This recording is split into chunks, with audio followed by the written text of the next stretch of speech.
part of the Press Play Podcast Network. Lights, camera, action. Welcome to the Requel podcast, a new podcast, part of the Fanfare podcast here at Press Play.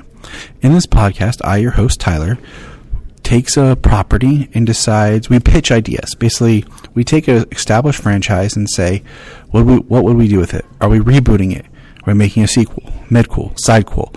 What would we do? And then we pitch it. Either I pitch to you or we pitch it to each other, my guests and I. Welcome to this special Halloween spooky episode of Requel Legacies. Enjoy. Hey everybody, just got out from seeing Last Voyage of the Demeter with our boy Brian. And just some thoughts, no spoilers, but a quick review. It was okay. I don't hate that I went to the theater to see it because I was kind of craving a good monster movie, but I feel like it missed some of the point. I feel like we didn't get to know our characters, and didn't build enough suspension. It left a lot of things to question.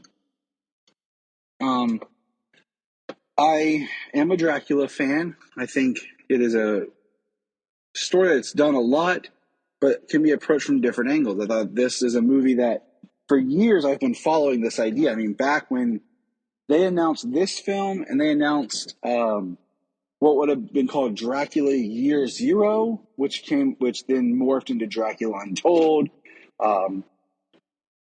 At the time, David Slade was attached to direct. David Slade, I always think about for directing 30 Days of Night.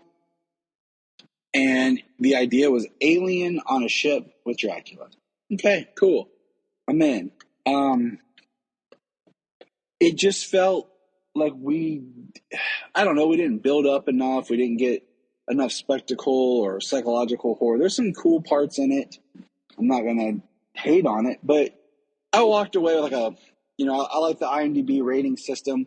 So I walked away with a 6, 5, right there in the middle. And I'd watch it again at home with Jania just to kind of level it out. But I think the biggest problem is this film just utilized Dracula as a physical monster. And Dracula is more than that. And Brian and I have been talking about for about 2 years how we would bring back Dracula, how we would do it. And we did a big dive last year. This year we're putting together doing all the Christopher Lee movies. We kind of did all the other movies last year, and we're just keeping it in the conversation. Earlier this year, we got Renfield, which starred Nicolas Cage, and it was kind of a sequel-esque to the original Bela Lugosi Dracula. Now, I really like the Lugosi Dracula for atmosphere, color, and just the black and whiteness, and Lugosi's iconic, okay? But my concern, we'll say, with Renfield was in Renfield, I think it was a horror comedy, which is great, but a little too gory. It was over the top at times, but sometimes it was just a little much.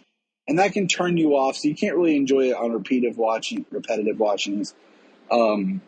Especially like Jania. Jania was not happy with it. I think Cage's performance was great. I would have liked more of Cage.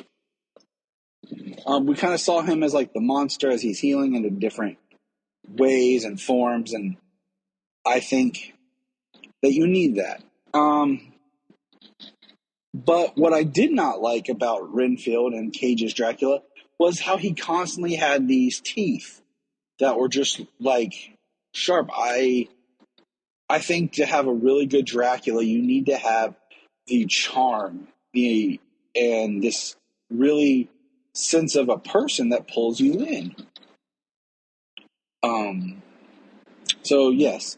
So I enjoyed Cage. I would have liked more, but the teeth. Now, I will say this. Nicolas Cage's Dracula is very much a combination of some Lugosi, some Oldman, some Count Orlok with them from Nosferatu, and of course Christopher Lee. So it does a very nice blend of these iconic Dracula images, styles. And I would have liked some more of him, especially when he does some of his quieter scenes before he's just, this big menace. So, moving on. The Last Voyage of the Demeter. we never, like, I don't want to spoil the ending, but you know what? Spoilers. Okay? He's always a monster. I think a much better, cleaner ending would have been a shot of the English gentleman walking with his cane, because we do see a cane and let's say an outfit that he's going to put on, but he never, like, we get a scene of him in like a tavern, but he's still very much monster-like. And I'm like, he looks more like Count Orlok. And I'm like, that does not work for me. Because one thing is always in different versions is when Dracula drinks blood, he rejuvenates and gets younger, and having the idea that because of the long journey that he had to get from his castle to the docks, to the boat, to England, he kind of emaciated himself. Yeah, you know what I mean. And that brought him down to more this monstrous. So I very much am a fan of like Dracula kind of existing in this human form, vampire, then like vampiric monster form. Like kind of 3 phases. I think it can really work.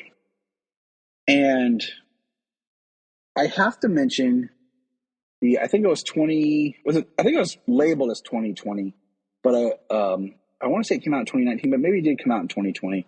The Netflix BBC Dracula with Klaus Bang, I think is how you pronounce his last name. It looks like Bang, but it's not.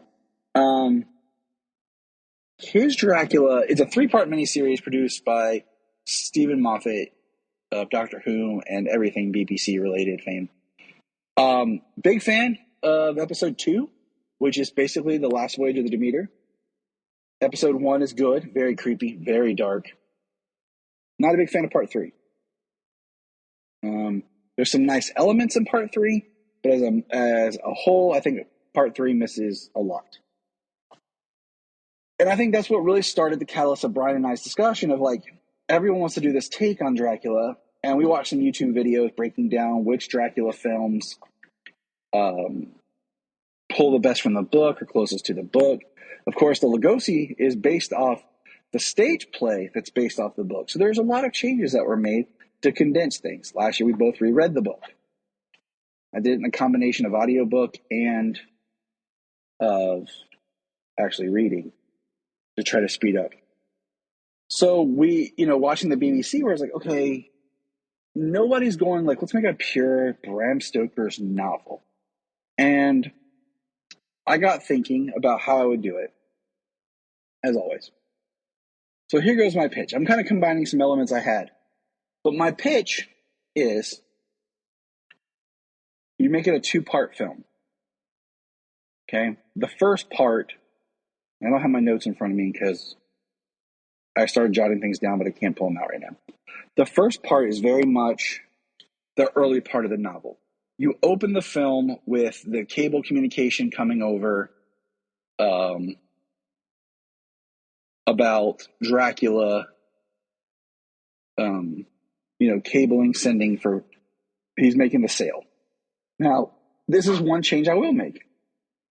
I will have Jonathan Harker and Renfield as almost rivals, much in the way that the film of Count of Monte Cristo did with Edmond Dantes and Fernand Mondego, where they have similar goals, similar things, they're very much together, and they're competing over this property, and their boss sends both of them to Transylvania to handle Dracula's affairs. Of course, right before he leaves, Harker proposes to Mina because he can't wait any longer. And in juxtaposition as well, I would have Mina and Lucy in a very similar stance, where I would tighten up the backstory a little bit with them being raised almost as sisters as well, where Lucy would be the ward of Mr. Murray, Mina's father, and they were raised as sisters. But Harker and Renfield go. You have a classic stop of them on their way, stopping at the village, hearing these rumors of the folklore, going to Dracula's castle, blending the idea of Dracula looking much older when they first meet him and then slowly gets younger. This is where most of the first film would take place, where you would have the the brides come and what they represent. And there would be 3 brides, each kind of staggering in like an age bracket, like 40s, 30s, 20s kind of age, each with a different distinct hairstyle and look. We would have the horror of like Dracula stealing the babies and things like that for them. And you have Renfield and Harker trying to escape. But then what you do have is the twist where Harker, and this would be your midpoint of the film, Harker being the pure Victorian man, because you got to keep it in that time frame, because you need to understand the themes of repressed sexuality and things like that the book was hitting on, and why characters get what they get. Renfield would then make his Faustian deal with the devil. He would then align himself to be Dracula's servant, his familiar, turn on Harker. Harker is left. Harker is then left at Dracula's castle with the brides for them to do what they want. And the first film would be the idea of the seduction and temptation of males, the male characters. Seduction of evil, seduction of sexuality. That's what the first film would do. And then, so that's our midpoint. The latter part is we haven't seen Dracula yet as his full youthful person. And what we would have is Dracula and Renfield charting the course on the Demeter. So the last half of the film would be the last 45 minutes, so to speak, if we're looking at like a 2-hour, 2:30 film. I'm thinking 2:30 film. The Demeter journey, and it would be a condensed in combining the second episode of the BBC and the last voyage of the Demeter, and it would be this kind of mystery, because what would happen is Dracula brings the coffins, all that. Renfield's there, watching over the coffins, like he's supposed to, but Dracula comes out at night and is acting. But the way you would film it and shoot it and stuff, what you would create is mystery in the ship. And that one of the passengers, because I like the idea of there being passengers on the ship, as well as just the cargo. It was done on the BBC. One of the passengers is actually Dracula. But we don't know that it's Dracula because we've yet to see what he looks like fully restored. So it's like this murder mystery as everyone's planning for this monster, and we only see Dracula know it's him in this monstrous form. And of course, the end of it would be Dracula revealing himself in his human form, or not even that. He would be just still monster form. He would kill the captain last, tie him to the mast, crash the ship. Renfield would then be caught and taken to, the asylum. While this is going on, our climactic battle on board the ship, we see Jonathan kill the 3 brides and escape, and is found in a nearby village and taken to a hospital with his journal. And then the final shot of the film is a attractive English gentleman walking down the street, heading to the theater, and he almost breaks like the fourth wall, smiling at the camera. So we now know that's Dracula. He's in England. And that's when we figure out, oh my God, he was one of the passengers. That's the end of the first movie. Part 2 would pick up right there with like cross-cutting at the start of just kind of summarizing what happened in the first film. The protagonist would change from being this more Jonathan Harker story and to being more of Mina. And now we're into the second part where we are now looking at the Mina and Lucy story, where Mina represents repressed, Victorian, pure women, good, virtuous women, and Lucy represents more of the wild, sexually promiscuous woman, and that's why she's punished for it. We will have her 3 suitors. We will have, this love affair, and then she meets Count Dracula at the theater.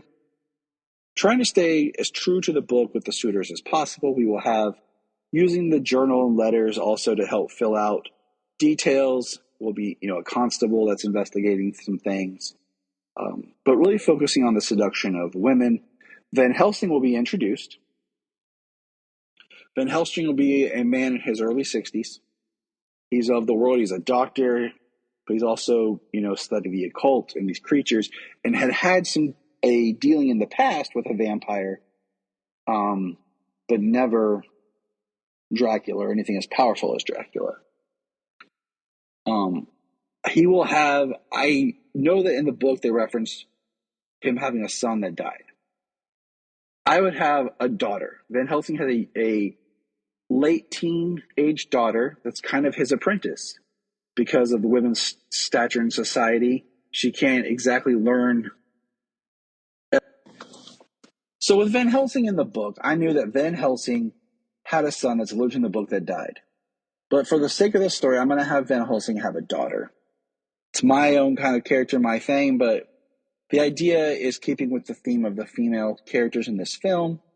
Van Helsing is old and knows that he can't do anything. Like physical, he's losing it. He has tangled with vampires in the past, but nothing as big as Dracula. And he's going to need help, so I'm bringing in his daughter. Someone to teach the next generation. She is learning from her father as an apprentice, because that is the best way that she can get her education. As I will have Van Helsing as a respected doctor, and he's known for some strange theories, but no one truly knows the depth of his knowledge and experiences. What I hate is I'm recording this. My original recording got chopped in half, and I lost half of what I had recorded to tell you guys. So I am kind of figuring out where I missed and left off. So it pisses me off a lot. So keeping with, like I said, the book, I'll say this, I hate Francis Ford Coppola's Dracula, what it did by making the reincarnated love story. Elizabeth, no. Dracula is evil, okay? That's what we're going to get to. We're going to allude to different origins of who Drac might be, how old he might be. Maybe he was Vlad Tepes. Maybe he was around a lot longer. He is pure evil. He feeds on the living. And that's important. Like, he is the son of the dragon. And a lot of times the dragon alludes to the devil. So we will play into that more. He will have the weakness of sunlight, stakes, crosses. Can't cross water. That's why he had to be on the ship with his coffin. We will make sure the fog, I think, so cool. And can see in night. That's one I want to hit on. Turning into a wolf, nah. I like my werewolves. That's my werewolves. I don't want to touch on that one. Turning into a bat, yes, we can do that. That's cool. But I'm not having to turn into 1,000 bats. No, thank you. Dracula Untold, where you basically made Dracula your hero and a good guy, while there was another evil vampire, because you can't have Dracula be bad. He had to be a good guy. Now, the biggest issue that I'm having with my pitch is I know that in this second film, Jonathan Harker will eventually make his way back to England. I'm not going to have Mina go to him. I'm going to have him come back to her. I'm going to have the three suitors with Van Helsing and everything, with the Lucy turning and what that does to her is going to be kind of my middle point. There will be a good Blue for Ladies type scene as they try to figure out what's going on before, Mina is dispatched. And that'll be a good drawn out action scene. But what I'm really workshopping is the third act. In the book, Dracula flees back to Castle Dracula. Now, as a movie goes, having a 1800s, race against time trek across, back across the sea about Europe and everything, a race for a final battle, can really break up the pacing of a film. Now, it would be different if, like, Dracula got back to his castle and there's Jonathan Harker, and he shows up and boom, like he just, kills Dracula as Dracula walks in his front door. That would be dope. But that's not what we're going for here. So what I'm trying to workshop here is, do we have Dracula free to the countryside and maybe find like an abandoned castle or building, and stick with the same idea of what happens in the book with the last battles and everything with Mina and the suitors. Carfax Abbey was used, and kind of go that route. Like I said, I'm still kind of workshopping it. I will end with the birth of Mina and Jonathan's son, Quincy. I do want to make sure that all ethnicities are represented much as they are in the book. I do want to make an allusion to that Dracula's bloodline survived somehow. I won't tell all my secrets here. But I do want to have maybe a couple surprises where there are a couple other people that Dracula turned into vampires that are with him as just distractions. So when everyone shows up for the final battle with Dracula, it's not just Drac they're fighting. There's two other vampire turned people. That way, if something were to happen, Dracula could have just, basically they get blamed for all the crimes and Dracula slips away and disappears. I think Dracula represents age and the idea that he always finds a way to reinvent himself and is a lot older than what we think. All I know is I want Dracula to go back to being pure evil and someone that we're afraid of, and not some love-stricken immortal, not Judas Iscariot, not some hero who did the thing to save his people. No, he needs to represent purest of evil. There's no redeeming anything inside of Dracula. The name itself should make you so afraid that the idea that he is real almost makes you want to pee yourself. But that's my thoughts. What's your thoughts on some Drac? Some fans is like kicking off monster season now. Usually I wait till September to kick off with monsters before Halloween, but with Last Voyage of the Demeter, coming out, and Brian and I starting up our discussions again, rewatching Renfield, we just thought, we'll kick off monster season now. We watched Christopher Lee's first time out, The Horror of Dracula, last night, and we're just kind of diving back in, reevaluating some of our notes from the past, and kind of talking for fun, like where would we pitch our Dracula? What kind of movie do we want? And I think you got to keep the setting in the 1800s. Got to keep certain themes. There's something more scary about a time without technology and just the gentlemanly aspect of what Dracula can represent. What are some of your favorite versions of Dracula? Let me know. Hit me up and take care. Host Tyler, that's right, Tyler from Krypton Report, and today we're going to be talking about The Wolfman, particularly the 2010 Wolfman film starring Benicio del Toro. Now, a lot of what I'm telling you, you're going to hear in the conversation, but it's going to be a conversation with me and the host of Gravely Amusing, Brian Peters. And we're going to do a commentary, but I wanted to kind of talk about the movie a little bit before the commentary. So if you haven't watched the film in a while and you just want to check out this, you can, and then you can follow up with the commentary afterwards and join us for that. But the Wolfman has always been a very special monster to me. It's my favorite, and I think that comes with the duality. The original Wolfman with Lon Chaney Jr. is my favorite. I talked about that on a podcast. I love that movie podcast a long time ago.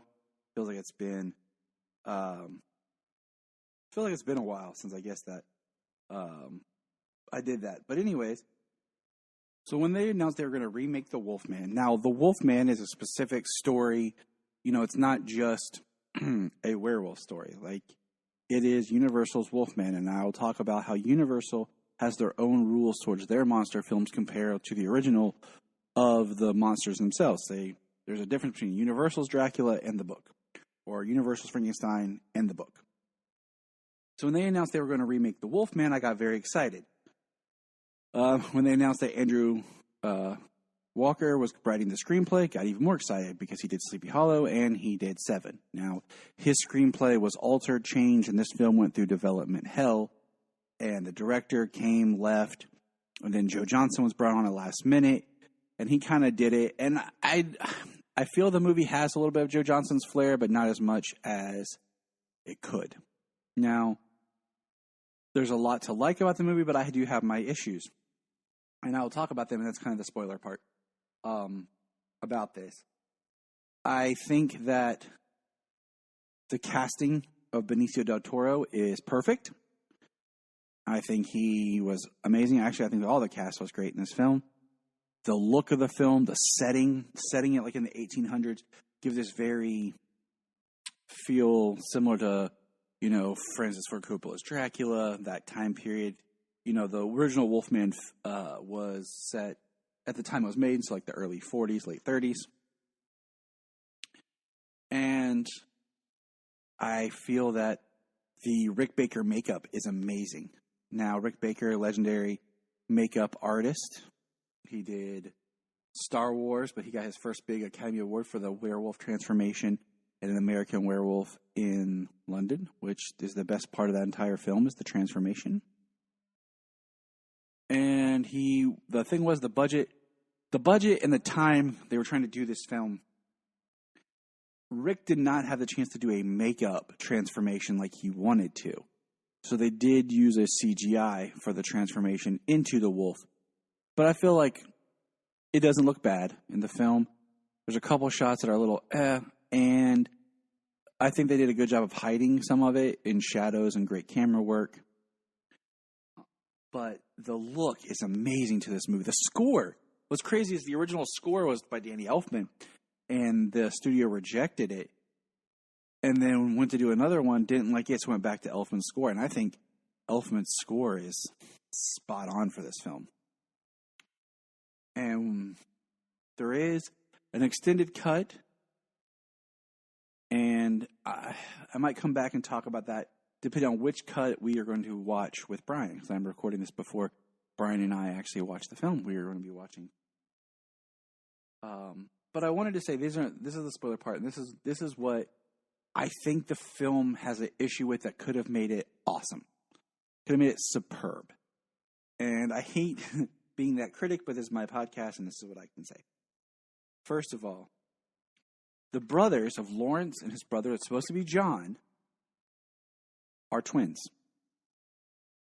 They're supposed to be twin brothers. And I think the twins represent the duality that is a theme of the film.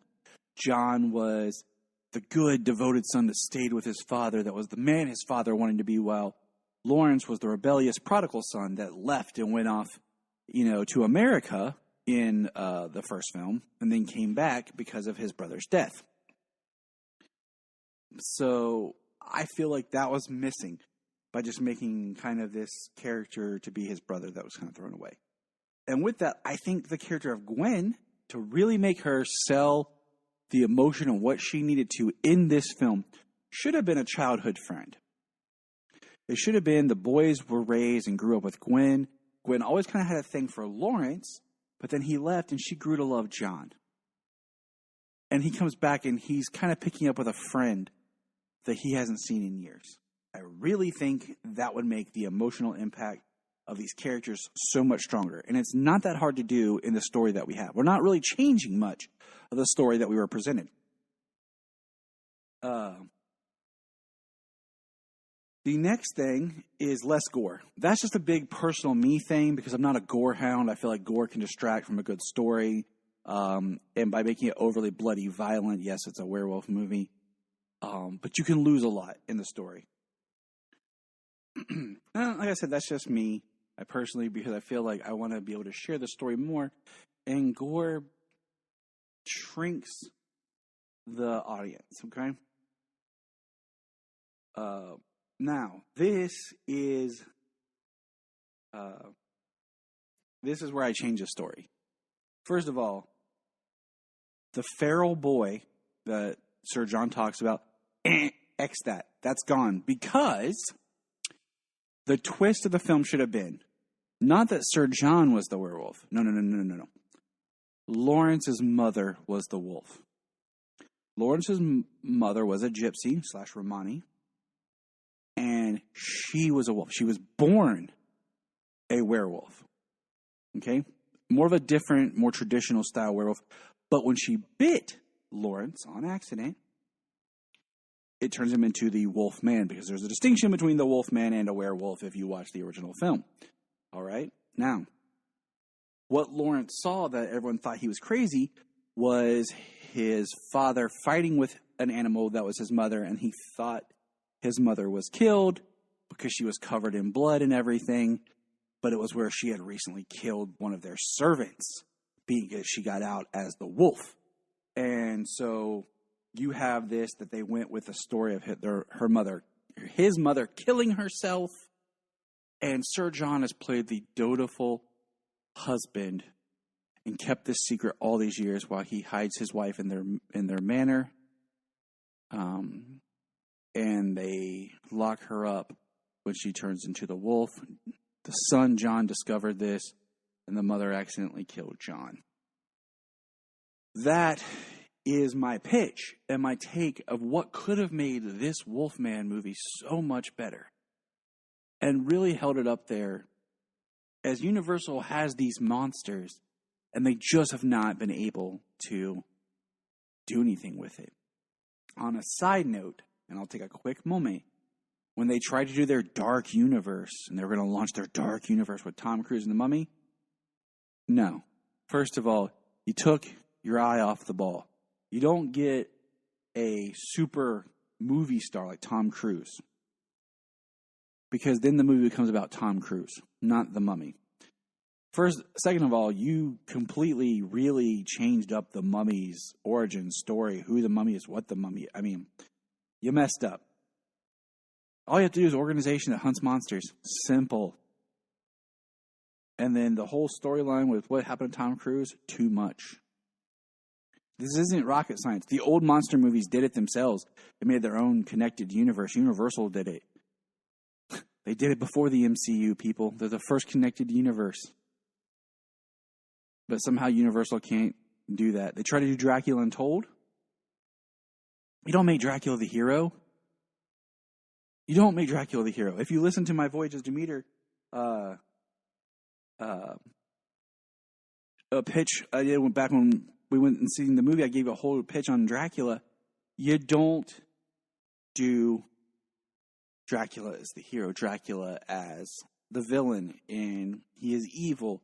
And Dracula Untold tried to have it as both and do this whole thing with the reincarnated love story, much like Ford Coppola's. And no, that's not Dracula. Not even the book Dracula. It's not the Universal Dracula. There's a reason why that trying to do Dracula as a superhero movie didn't quite work. Dracula's scary. He's horror. And the Wolfman needs to be different in the sense that Lawrence is good and the Wolfman is bad. And he's harnessing, trying to control this evil, dark side of himself. So that's my pitch and my thoughts. Stay tuned for our conversation with Brian Peters of Gravely Amusing as we watch 2010's Wolfman. And I want to add, there's a list on my birthday that year. So check it out. Just got out of seeing The Nun 2, or I've heard some people say The Nun Chapter 2, but I am a fan of the Conjuring universe. I like the idea that the films are, faith-based and it's about faith overcoming evil. This is a discussion on the film. So for a review, go check out a different podcast. But I'm going to break this one down and kind of talk about a little bit. Talk about some errors, maybe you would say. Not errors in the storytelling, but just some pitches like usual here on the Requel podcast. And let's get into it. First of all, going into The Nun 2,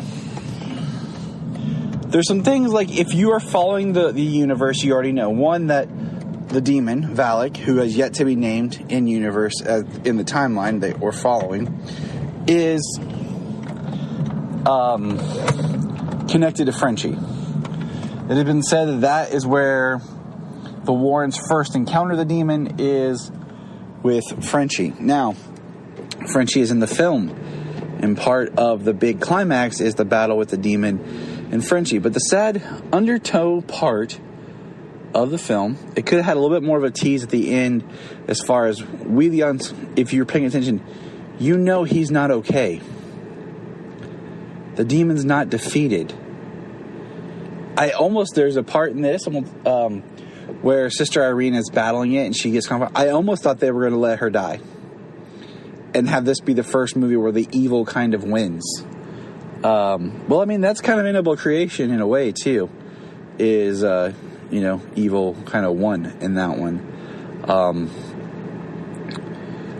If you're following the universe, you remember in Annabelle creation, there's the nun sister, who talked about being at a certain convent at a certain time in the 50s, and the way that this plot line moves with the idea that Frenchie is moving from church to church looking for something, and basically it makes me curious which convent and when that sister was at, because the nun is teased with her. I need to brush up on that. And I need to look at the timeline of when the Warrens supposedly encountered Frenchie, thus exorcising him and freeing him of the demon, because that is supposed to be when they encountered Valak and actually got Valak out of Frenchie. That would then later, fall into The Conjuring 2. Anyways, the overarching villain, if you look at this as a universe, is Valak the demon, touching pretty much almost all the films in some way. But so my biggest thing is the fact that, the movie ends, and this one's a lot better than the first Nun. I will say that. Much like Annabelle and Annabelle Creation, where Creation, of course, look at the director. You have the awesome Sandberg directing it compared to Leonetti, who directed the first one. But anyways, this film does a job. It's Michael Chavez and his third Conjuring entry, since they backdoored with one scene the Curse of La Llorona into the universe. It's kind of like the stepchild that no one talks about. But he's back with, and he did Conjuring 3, which is okay, but that one's too much fiction in my based on reality style horror, even though we know it's all fiction pretty much. If you are a fan of the franchise, you're going to enjoy this film. I enjoyed the film. I do think that the one thing that's missing is the idea of just having a bunch of nuns walking around, and the nun, quote unquote, is there in them, and they can't figure out who she is. I feel like they tried to tease that in the first movie, but it just wasn't really there with the directing. I think you could do one more Nun movie, The Nun Chapter 3, and that's the one where you would have to bring in the Warrens, as there is a tease at the end of this film with the Warrens in a post-credit scene. But I'm not sure if that's supposed to be like them leading into, their encounter with Maurice / Frenchie, or if that's teeing up The Conjuring 4.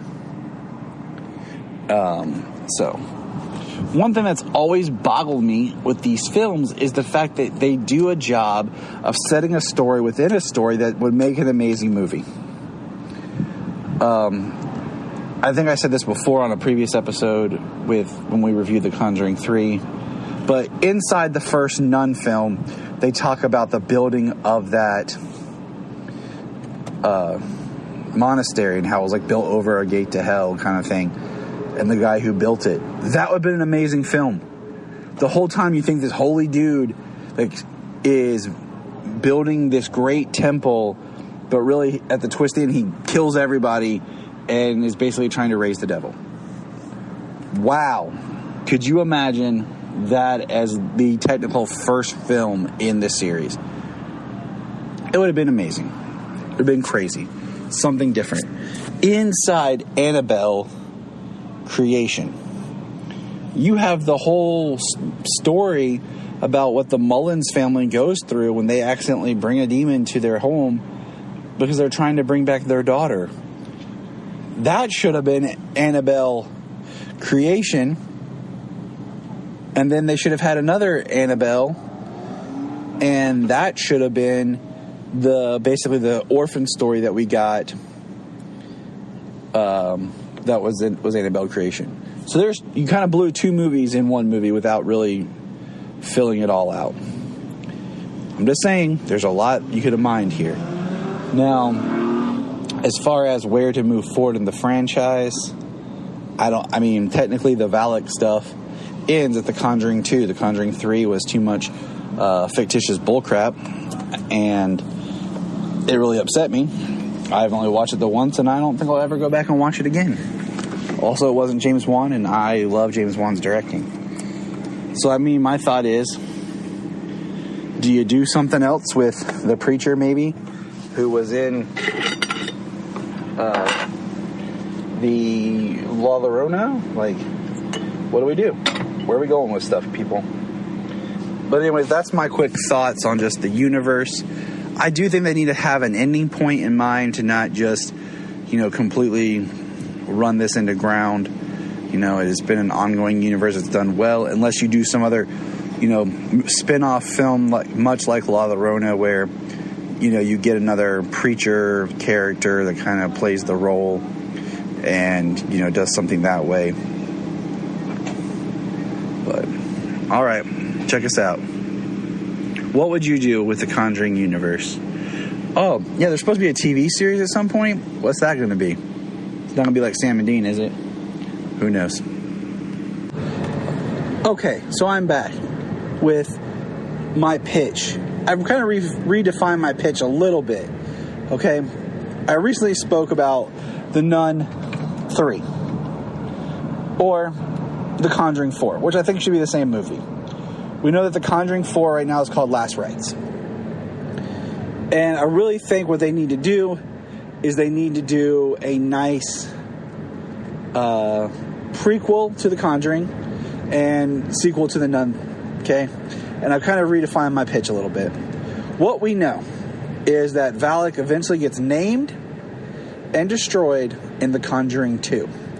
Valak really has no presence in The Conjuring 1 or Annabelle, but is present in Annabelle Creation. Of course, The Nun 2. But what we do know is that Frenchie is a doomed character, Maurice. We know that Maurice, once again, Valak was only subdued and stopped in The Nun and keeps going. And before they ruin the franchises and run them in the ground, they need to bring it full circle. Now, The Conjuring 4 / The Nun 3, my pitch.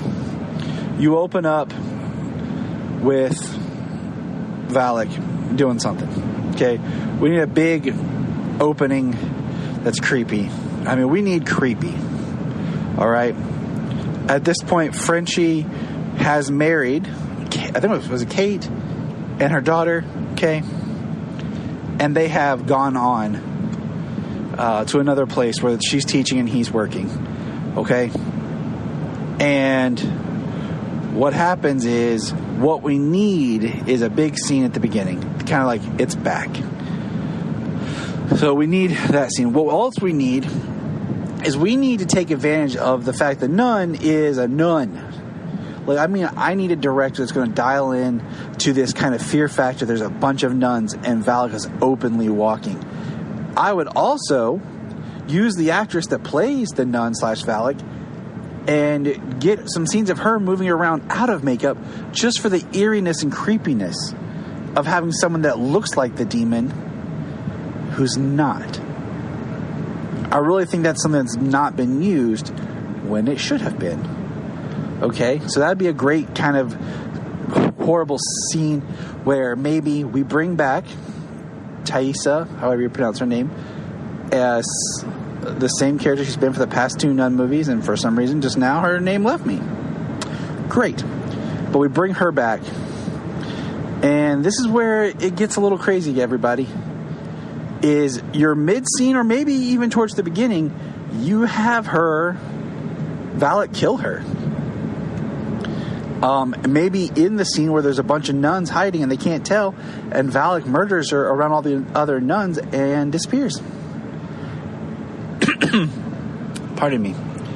And what happens is then Frenchie, Maurice, who's being tormented by Valak, who's using him to try to take more human form,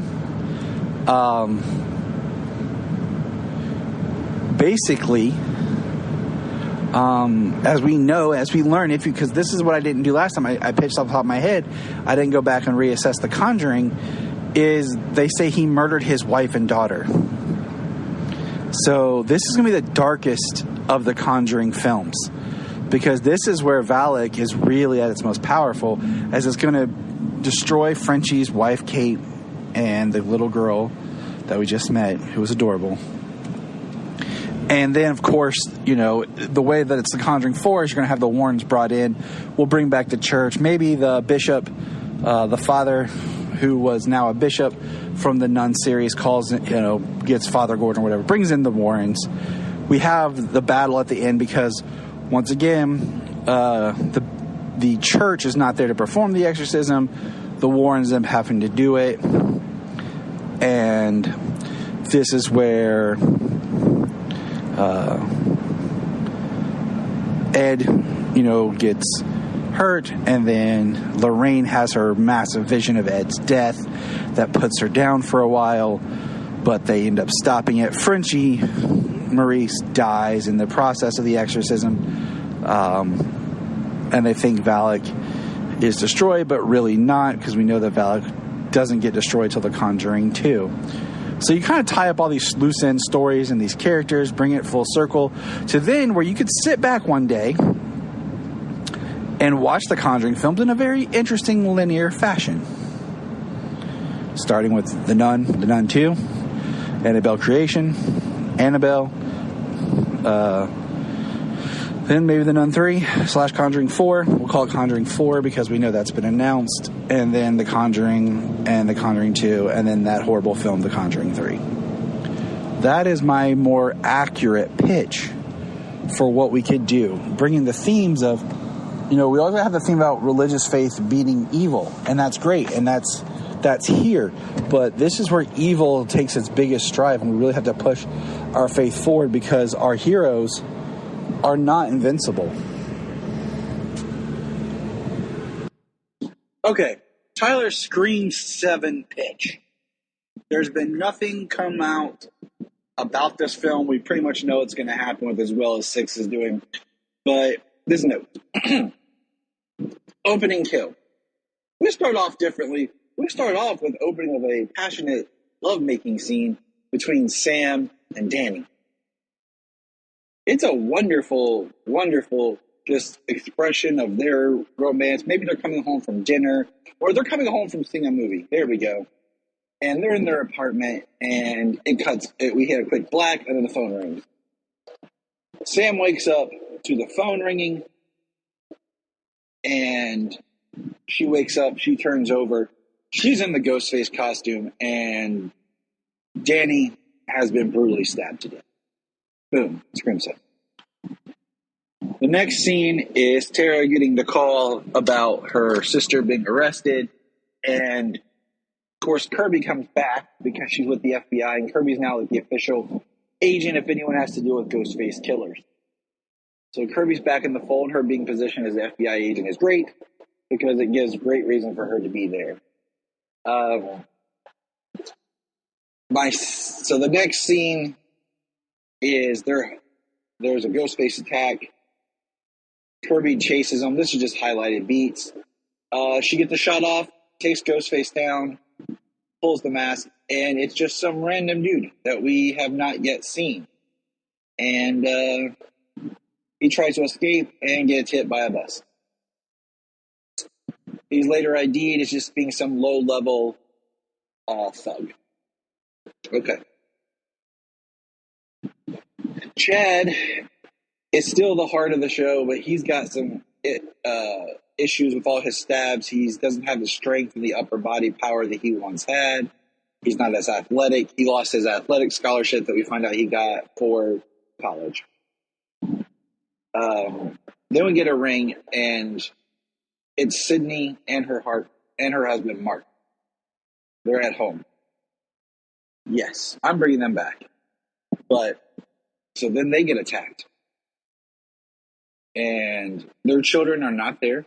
Their children are with Mark's parents at the time being. And they get attacked. Mark being a police officer. Yes, this is Kincaid from the previous Scream 3, as the line was dropped in Scream 5. And they get attacked, and they both get killed.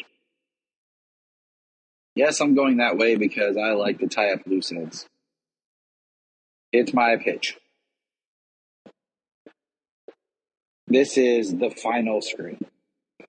And we'll see. But, this killer is changing it up. Blah, blah, blah. Hijinks ensue. Sam, was in police custody, so they know Sam wasn't the killer of Sydney. They also have the one low-life thug, and they're not sure what to do as they're trying to prove Sam's innocent, but they can't. All right. Hijinks askew, new people die, yada, yada, yada. Gail gets attacked in her apartment. She's not in the movie other than her attack scene. This group, there are two Ghostface that attack her. She goes down. All right. So skip to the end. Big scene at the end. We meet a person that we met earlier because, like all things, there is a documentary, like streaming series, documentary pseudo true crime thing being made about the Woodsboro stab murders. So it's kind of doing this retroactive, telling us the story of all the different films and, the stab franchise and how it's affected. There's interviews with anyone and everyone's been, affected by this, which isn't many people left. Old clips and stuff from previous characters' interviews. So there'd be, we would see Cotton again from an old interview. We'd see Randy again from an old interview. And this, we have the people putting it together. We have the documentary team, and we have the editors, okay, and the producer. All right. Skip to the end. Big reveal. We meet the character that Brian and I kind of loosely had dubbed the producer.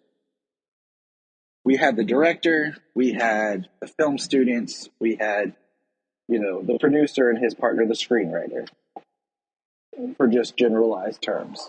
Now, what we learn here is this guy was a early independent film producer, struggling kind of person.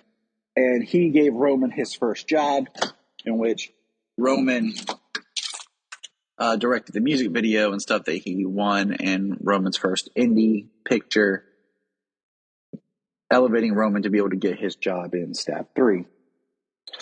And what we learn is he kind of was there supporting Roman, but when things happened, he was the one that helped Milton. It was Milton's kind of producing partner, low level. But what he did behind the scenes is, over time, he has acquired the rights to the Stab franchise. He is acquired the rights for the publishing. He's basically the CEO of the company that owns the rights to Stab franchise, to the merchandising from Stab, the book publishing. He makes all the money. And what it comes down to, any franchise or why you continue, is money. So basically, he's paid street-level thugs and orchestrated to go and to do these killings, and kill people just to stir up controversy so that he can continue to make money. Because anything and everything is all about making money now. So the end is basically, for the biggest twist, is everyone dies. Sam goes to jail. She gets convicted, and she is locked up, but everyone else dies. Tara doesn't make it. And Ghostface, the last Ghostface, we see one Ghostface that's there, stabs the producer, and then drops his mask, but we never see, and walks away. And that's how it ends. So as the rules were stated in Scream 6, that we're now part of a franchise. It's not a remake, a reboot, a requel. It's just an ongoing franchise. And what is the Scream franchise? The image of Ghostface the Killer and the voice. And they're proving that, we didn't need Sydney. This didn't have Dewey. We're now following these new characters. Like them or not, they're still connected to the original. But slowly that line begins to fade, and we realize it's more about the mystery of the killer and the commentary on the film industry and horror films, and more of the predicament. More of that Image. I can't even think right now. So, yeah, my pitch might be bleak or all that sucks, but the idea is, does it play into the idea of just a franchise where we're no longer really caring about the characters? All we're following is, quote unquote, the killer. And while other slasher-based franchises did this, you know, Scream has always been different and exceptional, but Ghostface is always a different person. So that right there can open up to different types of tropes and takes on film and sequels and reboots and franchise making. You know, in today's culture where everything's a franchise, no story is made to end. You know, the idea of a trilogy is loose and far between. We, you know, at the time of this recording, we are approaching Guardians of the Galaxy Volume 3, which is supposed to be the end. So that would give us a Guardians trilogy. Even the Tom Holland Spider-Man trilogy films are still tied into other films in his story and the potential of a fourth. We saw Thor return with a fourth film.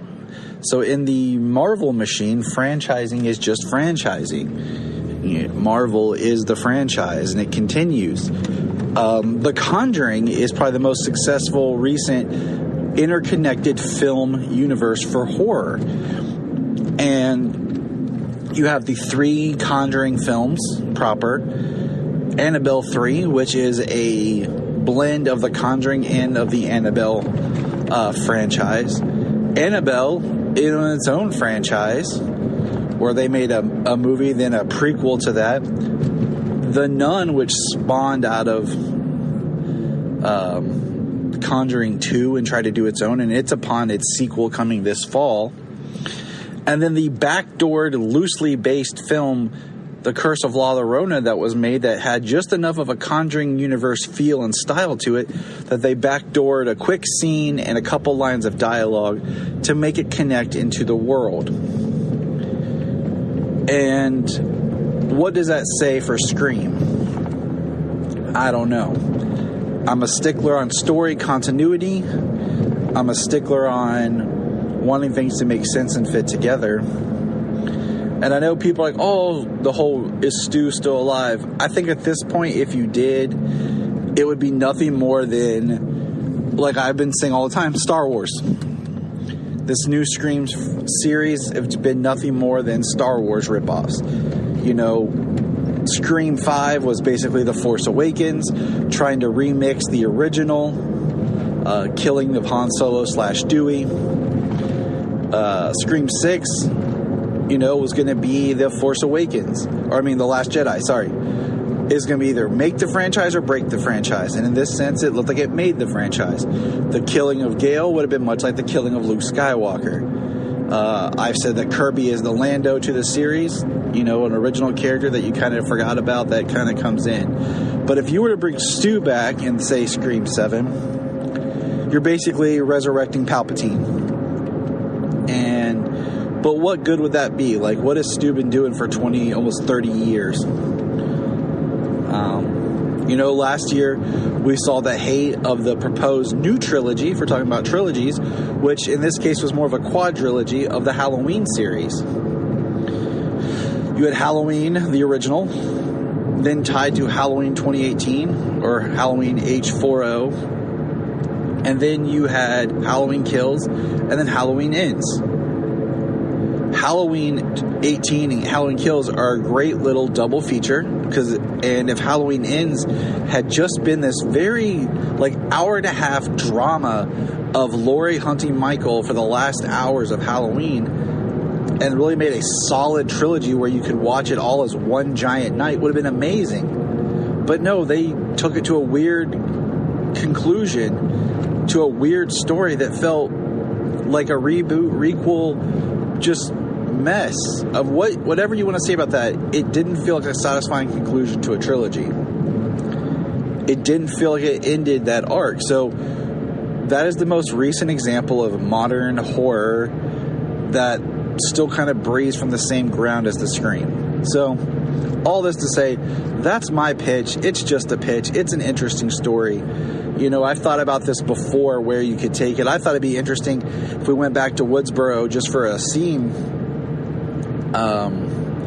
and we find out that one of the boys that Principal Hembry had brought into his office actually became the principal of the high school. Kind of going back to some of these characters that were in the background in the first film, like some of the the people that were at the party that left, same cats.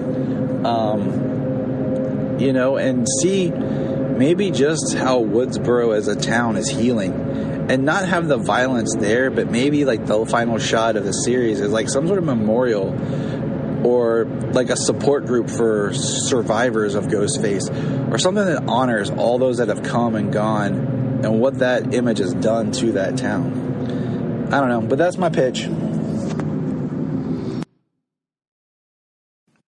Hey, welcome to the Requel podcast. Requel podcast where we take a property and sometimes I have a person with me, sometimes I don't, but basically I just give a pitch to an already existing IP. It's Halloween time, it's spooky season, and we're at the dawn of the Halloween Ends film ending a quadrilogy. It's a term we don't say a lot. It's weird because we have a new trilogy with a film added, a quadrilogy, and I guess now The Matrix is a quadrilogy. Even though the newest movie is trying to be a requel, which is a reboot sequel. So it's weird. But anyways, Halloween. Now, I used to work at Blockbuster. And our store was one of the last ones to go out, and it was 10 years ago. Time. But anyways, enough from, remembering Blockbuster. R.I.P. We would talk about movies and sequels, and I always liked Halloween H2O. Halloween H2O actually was the movie that came out that made me want to watch the original and kind of get into the franchise. I have a weird history with the Halloween movies because I didn't watch a lot of them. Like, it seemed like 4 and 5 were always on AMC. And the second one would pop up here and there. 6, I always heard don't watch it, was horrible.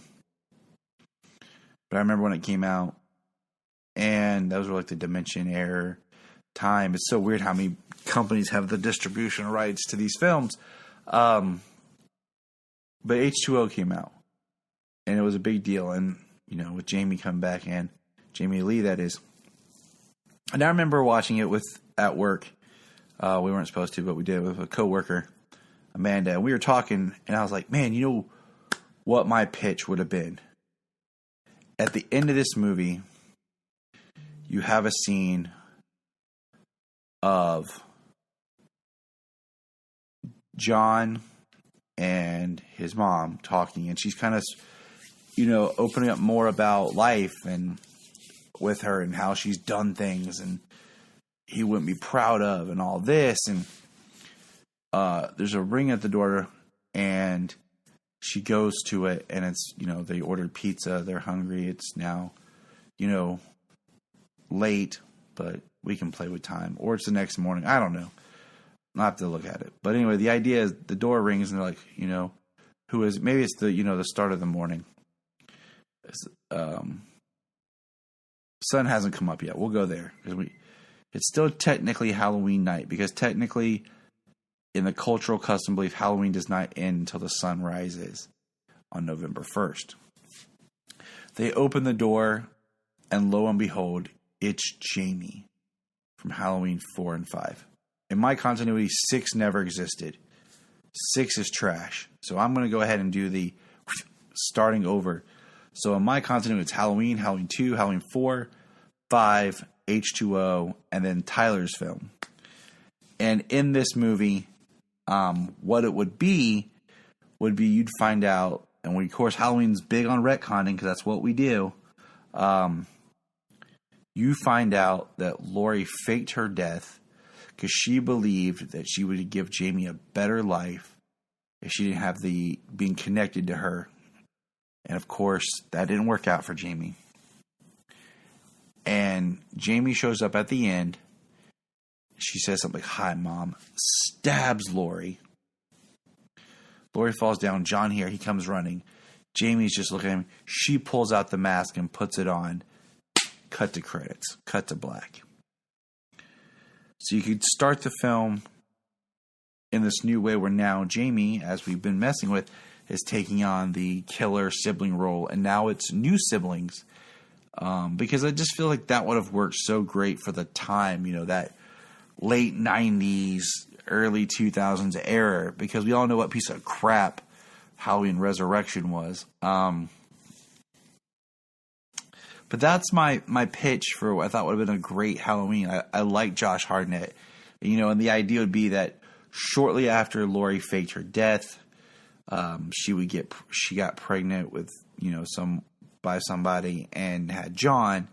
We'd sit down and do the math, and Jamie and John wouldn't be maybe but a year or two different. I'd have to sit down and do it, but we'd make it work. And that would be the big thing, is now you have this subversive change of who the killer is, and it's not exactly Michael Myers. It's his niece, which you were already setting up kind of as this killer, and you're continuing that story because you're letting the Michael thing die, but you're continuing with the franchise and getting back to something a little bit different. I think it could have been a little bit more unique and could have been really cool because we all know that Danielle Harris never looks like she ages, as she later would appear in Rob Zombie's Halloween as Annie.